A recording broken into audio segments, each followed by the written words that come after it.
We've all been there, right?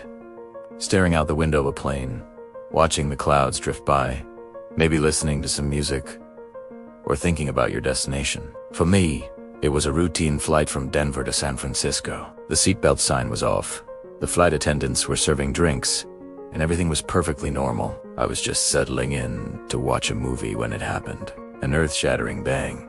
A sound so violent it felt like the sky itself was being torn apart. The entire aircraft shuddered with a force that threw my drink across the cabin. Instantly, the lights flickered and went out, plunging us into a disorienting, near-total darkness, broken only by the faint emergency lights on the floor. The plane lurched violently to one side, and a collective gasp filled the air. You could hear the contents of the overhead bins crashing and rattling, a chaotic symphony of chaos. Then, the real terror set in. The yellow oxygen masks dropped from the ceiling, dangling eerily in front of our faces. That's the moment you see in movies. The moment you pray you never experience. A wave of panic washed over the cabin. People were shouting, some were crying, others were just frozen, staring blankly ahead. My heart was pounding in my chest so hard I could feel it in my ears. All the safety briefings I'd ever ignored flashed through my mind. I grabbed the mask, my hands shaking so much I could barely get it over my face. The plane was descending, fast. You could feel the G-force pushing you into your seat. Outside the window, there was nothing but a blur of clouds.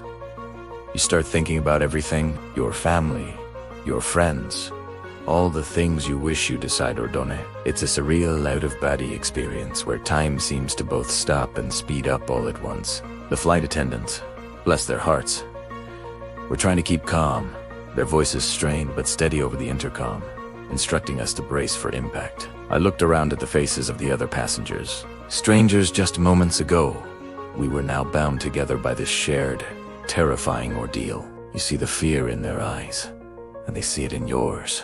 There's a strange, unspoken connection in that moment. The pilot's voice came over the speaker, calm and professional, but you could hear the urgency underneath. He explained we'd had a major engine failure and were attempting an emergency landing. He gave us coordinates, but it all sounded like a foreign language. All I understood was that we were going down. The instruction to brace was repeated, louder this time.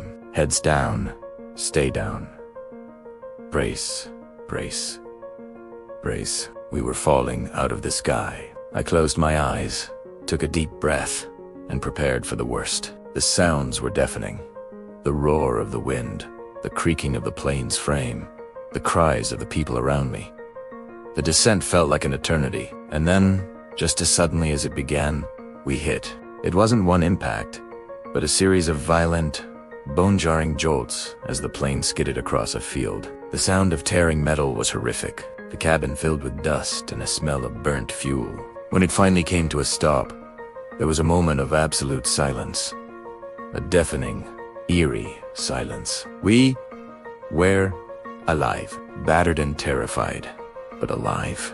The emergency slides deployed, and we scrambled out of the wreckage, helping each other, stumbling into the daylight, forever changed by those few minutes of sheer terror in the sky. It's a reminder of how fragile life is, and how quickly everything can change. Thanks for listening to my story. Stay safe out there. Smoke seeps into the cabin from the wing. Passengers scream. Some freeze in their seats. Flight attendants shout evacuation commands. My heart pounded, a frantic drum against my ribs, but on the outside, I was a statue. Panic was a luxury I couldn't afford. Every eye in this cabin was wide with fear, but mine were narrowed, scanning, calculating. 1 foot forward, 10T next. This wasn't a choice. It was the only move left to make. Daniel pulls passengers to their feet, pushes bags aside, guides families toward the emergency exit through smoke. The last passengers scrambled off the plane, their panicked shouts fading into the chaos outside.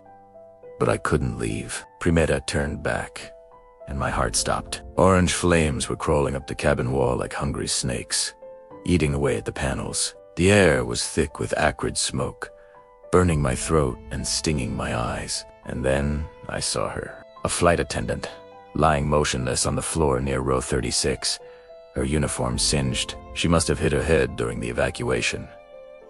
Primera rushed over my feet, crunching on scattered debris. "Ma'am." Can you hear me? I knelt beside her, gently shaking her shoulder.